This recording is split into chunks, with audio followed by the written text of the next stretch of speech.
নমস্কার, দেখছেন high news. ঋতু রয়েছে আপনাদের সঙ্গে। শুরু করছি নিউজ টুডে। আর শুরুতেই দেখে নেব আজকের হেডলাইন্স। নির্বাচনের আগে নতুন সরকারি কর্মসূচির ঘোষণা মুখ্যমন্ত্রীর। নাম আমাদের পাড়া আমাদের সমাধান।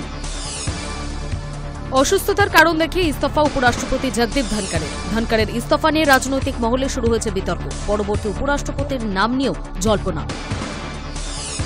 ভোটার তালিকা সমীক্ষায় আধার, ভোটার ও রেশন কার্ড ব্যবহারে আপত্তি নির্বাচন কমিশনে। সুপ্রিম কোর্টে দেওয়া হল হলফনামা।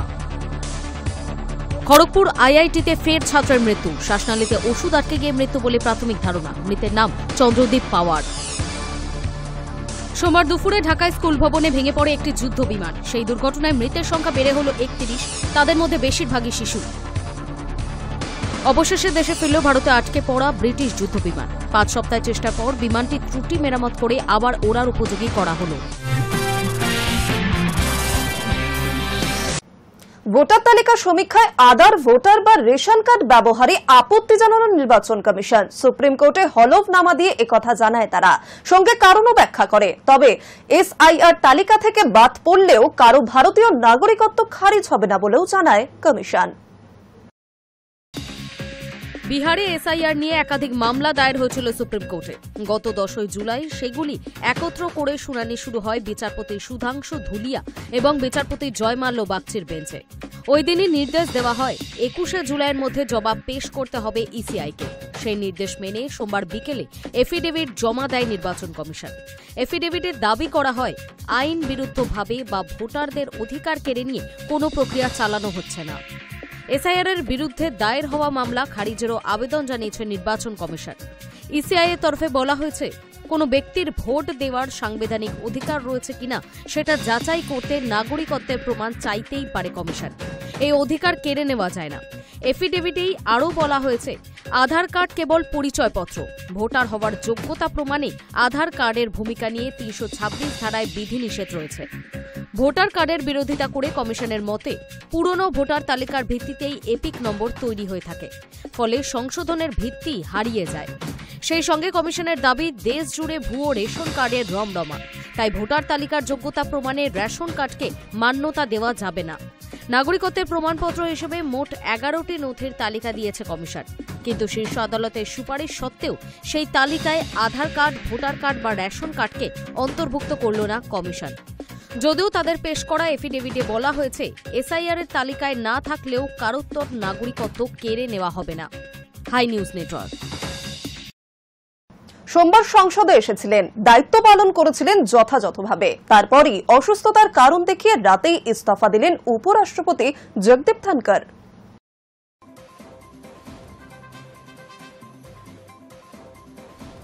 উপরাষ্ট্রপতি পদ থেকে ইস্তফা দিলেন জগদীপ ধনকর। স্বাস্থ্যের কারণেই তিনি এই সিদ্ধান্ত নিয়েছেন। চিঠি দিয়ে রাষ্ট্রপতি দ্রৌপদী মুর্মুকে এমনটাই জানালেন বাংলার প্রাক্তন রাজ্যপাল। রাষ্ট্রপতিকে তার লেখা চিঠিতে ধনকর জানিয়েছেন, স্বাস্থ্যের কারণে চিকিৎসকদের পরামর্শে উপরাষ্ট্রপতি পদ থেকে তিনি ইস্তফা দিচ্ছেন। একই সঙ্গে রাষ্ট্রপতি, প্রধানমন্ত্রী নরেন্দ্র মোদী, কেন্দ্রীয় মন্ত্রী এবং সাংসদদের ধন্যবাদ জ্ঞাপন করেছেন ধনকর। তিনি জানিয়েছেন, তার মেয়াদকালে প্রধানমন্ত্রীর সহযোগিতা ও সমর্থন পেয়েছেন। দায়িত্ব পালন করতে গিয়ে অনেক কিছু শিখেছেন। 74 বছর বয়সী ধনকর আরও জানিয়েছেন, উপরাষ্ট্রপতি থাকাকালীন তিনি ভারতের অসাধারণ অর্থনৈতিক অগ্রগতি এবং তাৎপর্যপূর্ণ উন্নয়ন প্রত্যক্ষ করেছেন। এই উন্নয়নে যোগদান করতে পেরে তিনি নিজেকে ভাগ্যবান মনে করেন বলেও জানিয়েছেন তিনি। সোমবার সংসদে এসেছিলেন, দায়িত্ব পালন করেছিলেন যথাযথভাবে। এরপর রাতে হঠাৎই উপরাষ্ট্রপতি পদ থেকে জগদীপ ধনকরের ইস্তফা জাতীয় রাজনীতিতে জল্পনা আরও বাড়িয়ে তুলেছে।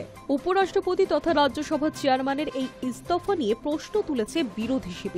কংগ্রেস মহাসচিব জয়রাম রমেশের সন্দেহ, মোদী সরকারের চাপের মুখে ইস্তফা দিতে বাধ্য হয়েছেন ধনকর। তার কথায়, সামনে যেটুকু দেখা যাচ্ছে পর্দার আড়ালে তার চেয়ে অনেক বড় কিছু ঘটে গিয়েছে। Hi News network.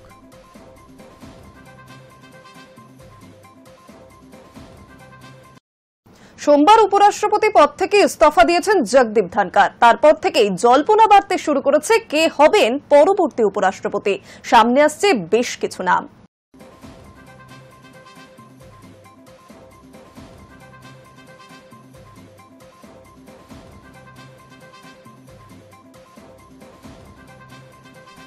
অসুস্থতার কারণ দেখিয়ে উপরাষ্ট্রপতি পদ থেকে ইস্তফা দিয়েছেন জগদীপ ধনকর।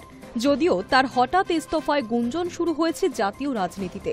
এরই মাঝে জল্পনা শুরু হয়েছে কে বসবেন দেশের দ্বিতীয় সর্বোচ্চ সাংবিধানিক পদে।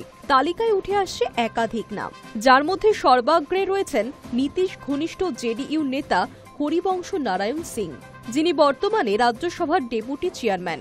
আপাতত তাকেই উপরাষ্ট্রপতির দায়িত্ব এনে বিহারে ভোট বৈতরণী পার করতে আগ্রহী মোদির বিজেপি সরকার। দেশের সংবিধান অনুযায়ী উপরাষ্ট্রপতি পদ ফাঁকা হলে 6 মাসের মধ্যেই সরকারকে এই পদে নির্বাচন করাতে হয়। নির্বাচন সম্পন্ন না হওয়া পর্যন্ত যিনি ডেপুটি চেয়ারম্যানের দায়িত্বে রয়েছেন তাকেই উপরাষ্ট্রপতি এবং রাজ্যসভা চেয়ারম্যানের দায়িত্ব সামাল দিতে হয়। ফলে নির্বাচন না হলে আগামী 6 মাস হরিবংশকেই সামাল দিতে হবে সমস্ত দায়িত্ব। যদিও তার আগেই পাকাপাকিভাবে উপরাষ্ট্রপতি পদে বসানো হতে পারে নীতিশ ঘনিষ্ঠ এই জেডিইউ নেতাকে। রাজনৈতিক মহলের অনুমান চলতি বছরের শেষেই বিহারে বিধানসভা নির্বাচন। সেই নির্বাচনকে পাখির চোখ করে বিহারকে খুশি করতে নীতিশের প্রিয় পাত্র হরিবংশের ঝুলিতে যেতে পারে দেশের দ্বিতীয় সর্বোচ্চ সাংবিধানিক পদ। যদিও একা হরিবংশ নন, সম্ভাব্য তালিকায় রয়েছে আরও একাধিক নাম। রাজনৈতিক শিবিরের জল্পনা রাজনাথ সিংকে দেওয়া হতে পারে এই পদ, কারণ আরএসএস এর তরফে 75 বছরের অবসরের সময়সীমা বেঁধে দেওয়ার পর পরবর্তী প্রধানমন্ত্রীর মুখ হিসেবে রাজনাথ সিং এর নাম উঠে আসতে শুরু করেছে। তাই তাকে উপরাষ্ট্রপতি পদে বসিয়ে নরেন্দ্র মোদীর পথের কাঁটাও সরানো হতে পারে। তালিকায় উঠে আসছে বিহারের মুখ্যমন্ত্রী নীতিশ কুমারের নামও। মুখ্যমন্ত্রী পদ থেকে তাকে সরাসরি উপরাষ্ট্রপতি পদে এনে বিহারের বিজেপির মুখ বসাতে তৎপর গেরুয়া শিবির। সোশ্যাল মিডিয়ায় এই আকাশ কুসুম জল্পনায় উঠে আসছে কংগ্রেস সাংসদ শশী থারুর নামও। এই পদের জন্য তাকে অন্যতম যোগ্য হিসেবে মনে করা হচ্ছে। সাম্প্রতিক সময়ে বারবার মোদীর প্রশংসায় পঞ্চমুখ হয়ে উঠতে দেখা গিয়েছে শশী থারুরকে। জল্পনা ছড়িয়েছে হয়তো বিজেপিতে যোগ দিতে পারেন তিনি। এই পরিস্থিতিতে খাতায় কলমে কংগ্রেস সাংসদ শশীকে এই পদে বসিয়ে গণতান্ত্রিক হিসেবে নিজেদের তুলে ধরতে বেনজির পদক্ষেপ নিতে পারে মোদীর সরকার। High News network.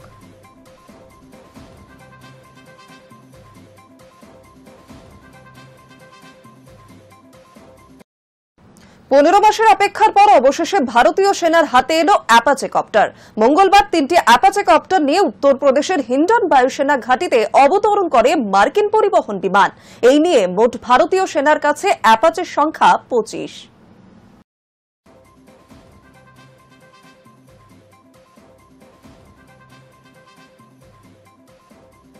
দীর্ঘ 15 মাসের অপেক্ষার পর অবশেষে ভারতীয় সেনার হাতে এলো উড়ন্ত ট্যাঙ্ক নামে পরিচিত অ্যাপাচে কপ্টার। মঙ্গলবার 3টি অ্যাপাচে কপ্টার নিয়ে উত্তরপ্রদেশের হিন্ডন বায়ুসেনা ঘাঁটিতে অবতরণ করে মার্কিন পরিবহন বিমান। এই নিয়ে ভারতীয় সেনায় অন্তর্ভুক্ত হল 25টি অ্যাপাচে। আমেরিকার সঙ্গে চুক্তি অনুযায়ী বাকি 3টি কপ্টার চলতি বছরের শেষের দিকে ভারতের হাতে তুলে দেবে আমেরিকা। চীন ও পাকিস্তানকে নজরে রেখে 2020 সালে 6টি অ্যাপাচে AH-68E হেলিকপ্টার কেনার জন্য মার্কিন সংস্থা বোয়িং এর সঙ্গে চুক্তিবদ্ধ হয়েছিল স্থল সেনা। প্রায় 4100 কোটি টাকার এই চুক্তি মোতাবেক 2024 সালের মে বা জুনে 3টি কপ্টার পাওয়ার কথা, কিন্তু সেই তারিখ পিছিয়ে হয় ডিসেম্বর। তারপরও ডেলিভারি না হওয়ায় সেনার উচ্চপদস্থ আধিকারিকরা জানিয়েছিলেন অ্যাপাচে হেলিকপ্টারের প্রথম ব্যাচ চলতি বছরের মে মাসে আসবে, কিন্তু সেটাও হয়নি। প্রতিরক্ষা মন্ত্রক সূত্রে জানা যায় প্রযুক্তিগত সমস্যার কারণেই দেরি করেছে আমেরিকা। এদিকে 2024 সালের মার্চে পাক সীমান্তে প্রথম অ্যাপাচে স্কোয়াড্রন গঠন করে ভারতীয় সেনা। ইতিমধ্যে ভারতীয় বিমান চালক ও সংশ্লিষ্ট অন্যান্যরা প্রশিক্ষণ সম্পন্ন করেন। দীর্ঘ 15 মাসের বিলম্বের পর অবশেষে চুক্তি অনুযায়ী প্রথম দফার এলো 3টি কপ্টার। উল্লেখ্য, বিশ্বে মোট 17টি দেশ এই কপ্টার ব্যবহার করে। একই সঙ্গে একাধিক কাজ করতে পারে এই কপ্টারগুলি। এই মুহূর্তে ভারতীয় বায়ুসেনার হাতে রয়েছে 22টি অ্যাপাচে অ্যাটাক হেলিকপ্টার। এর মধ্যে 11টিতে রয়েছে শত্রু শিবিরে বিভীষিকা তৈরি করা লং বো ফায়ার কন্ট্রোল রাডার, রয়েছে হেলফায়ার মিসাইল, প্রতিপক্ষের ট্যাঙ্ক ধ্বংসে এর ঝুড়ি মেলা ভার। সর্বোচ্চ 20,000 ফুট উচ্চতায় 300 কিমি প্রতি ঘন্টায় উড়তে সক্ষম এই কপ্টার। নিখুঁত নিশানায় আঘাত হানতে এতে রয়েছে ট্যাডস প্রযুক্তি ও নাইট ভিশন সেন্সর, যার মাধ্যমে রাতের অন্ধকারে ও খারাপ আবহাওয়াতেও শত্রুকে ধ্বংস করতে সক্ষম। ড্রোন নিয়ন্ত্রণ এবং ডেটা লিঙ্ক করার ক্ষমতা এই কপ্টারকে আরও বেশি অত্যাধুনিক ক্ষমতা সম্পন্ন করে তোলে। তাই অ্যাপাচে হেলিকপ্টারগুলিকে ট্যাঙ্ক কিলার নামও দেওয়া হয়েছে। প্রায় অবৈধ বর্মের জন্য উড়ন্ত ট্যাঙ্ক হিসেবেও জানা যায় অ্যাপাচেকে। High News network.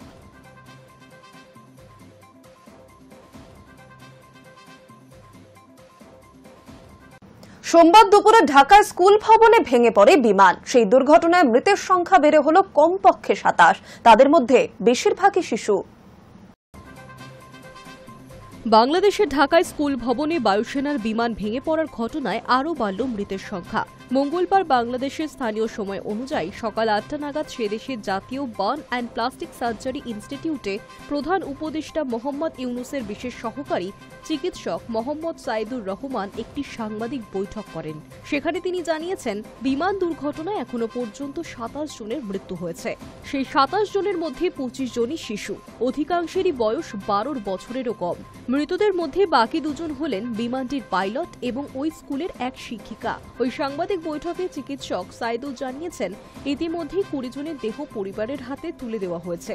বিভিন্ন হাসপাতালে চিকিৎসাধীন রয়েছেন 78 জন। সব মিলিয়ে আহতের সংখ্যা অন্তত 170 জন বলে জানিয়েছেন তিনি। দগ্ধ শিশুদের জন্য প্রার্থনা করার আর্জিও জানান। ঢাকার উত্তরার মাইলস্টোন স্কুল অ্যান্ড কলেজের উপর সোমবার দুপুরে আচমকাই ভেঙে পড়ে বায়ুসেনার একটি বিমান। ওড়ার 12 মিনিটের মধ্যেই দুর্ঘটনাটি ঘটে। রাত গড়িয়ে যাওয়ার পরেও উদ্ধার কাজ চলে ওই স্কুলে। ধ্বংসস্তূপের নিচে আর কেউ আটকে আছেন কিনা তারই খোঁজ চলে। সামরিক সরঞ্জাম সংক্রান্ত মার্কিন ওয়েবসাইট globalsecurity.com এর তথ্য অনুযায়ী FTBGI-7 বিমানটি চীনের একটি সংস্থা তৈরি করে। সংস্থার নাম চেংদু এয়ারক্রাফট কর্পোরেশন।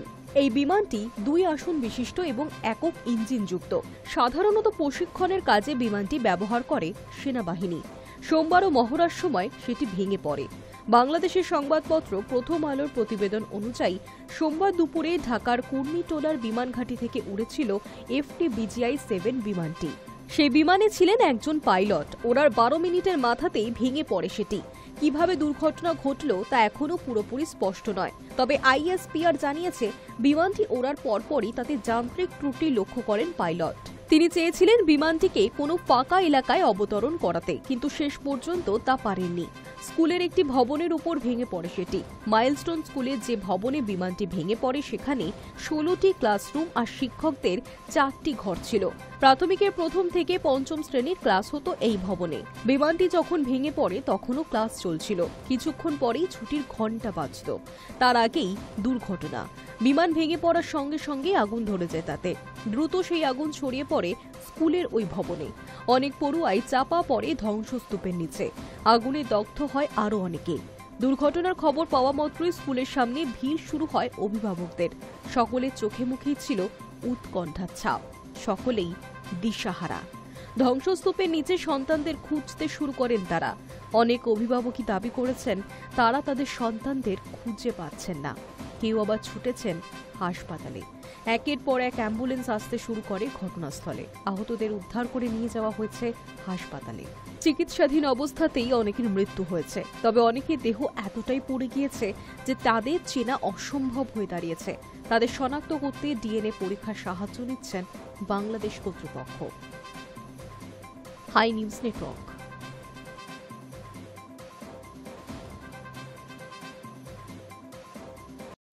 সোমবার স্কুল চলাকালীন স্কুল ভবনে ভেঙে পড়ে একটি যুদ্ধ বিমান। এটি একটি চীনা যুদ্ধ বিমান। তাতে মৃত্যু হয়েছে 31 জনের। মৃতদের মধ্যে 25 জনই শিশু।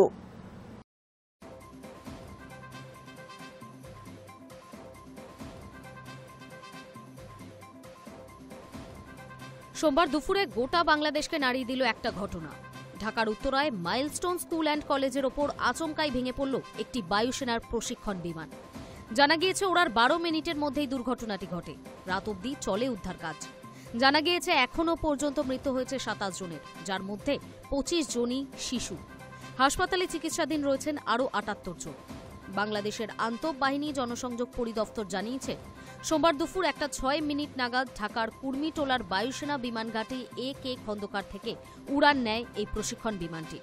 কিন্তু 12 মিনিটের মধ্যেই বদলে যায় পরিস্থিতি। সরাসরি স্কুলের মধ্যে ভেঙে পড়ে সেটি। বায়ুসেনার তরফে জানা গিয়েছে, বিমানের মডেলের নাম FT-7BGI। এটি একটি চীনা যুদ্ধ বিমান। যান্ত্রিক গোলযোগের কারণেই আকাশে ভেসে থাকতে পারে না বিমানটি। ফল আপাতত সকলের চোখের সামনে। প্রথম আলোর প্রতিবেদন অনুযায়ী এই বিমান বাংলাদেশের বায়ুসেনায় কবে সংযোজন হয়েছে তার দিনক্ষণ না জানা গেলেও বায়ুসেনার 2 অবসরপ্রাপ্ত কর্মকর্তা জানিয়েছে বিধ্বস্ত বিমানটি শুধুমাত্র প্রশিক্ষণরত পাইলটরাই ব্যবহার করত, যা সম্ভবত 2013 সালে চীনের থেকে বাংলাদেশের তৎকালীন সরকার কিনে আনে। স্বল্প খরচে নির্মিত 1 ইঞ্জিন চালিত এই প্রশিক্ষণ যুদ্ধ বিমান সোভিয়েত ইউনিয়নের MiG-21 এর প্রযুক্তিতে তৈরি। 1967 সালে চীন এই বিমান তৈরি করে। তারপর থেকেই F-7 এর বিভিন্ন সংস্করণ, যার একটি এই FT-7, একাধিক দেশকে বিক্রি করে তারা। বর্তমান বাংলাদেশের কাছে 2013 সালে উৎপাদন বন্ধ হয়ে যাওয়া F-7 সংস্করণের 120টি যুদ্ধ বিমান রয়েছে। Hi News network.